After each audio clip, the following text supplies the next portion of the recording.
Le spectre de l'année blanche, les dégâts de cette éventualité épousent plusieurs formes. Au-delà de l'ordre pécuniaire, les spécialistes indiquent l'impact pédagogique, l'impact qui peut également être social. Nafissatou Sila Diafaraba. Les conséquences d'une année blanche ne seront pas moindres. Le ministre de l'Éducation, Ibrahima Sall, annonce déjà qu'elle pourrait coûter à l'État du Sénégal près de 300 millions de francs CFA. Mais sur le plan pédagogique, des problèmes pourront aussi survenir. Si les étudiants connaissent ou sont victimes, entre guillemets, d'une année blanche, il n'y a plus de passage. On sait très bien qu'en année normale, les taux d'échec les plus élevés se passent en première année. S'il y a année blanche, ces taux d'échec vont être augmentés. Si jamais il y a une année blanche, elle impactera sur le plan social. Pour le directeur de l'enseignement et de la réforme de l'université Cheikh Anta Diop de Dakar, ce sera un désastre pour les familles. La plupart des étudiants sont souvent des supports de famille.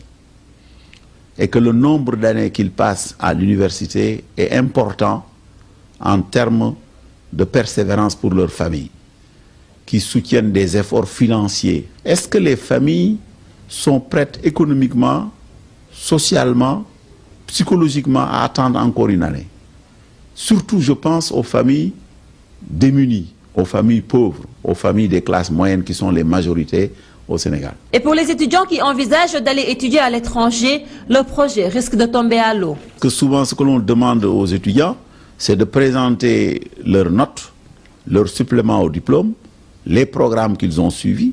Et si on voit qu'il y a année blanche, cela veut dire qu'il y a un manque, il y a une absence. C'est des unités d'enseignement qui n'ont pas été validées.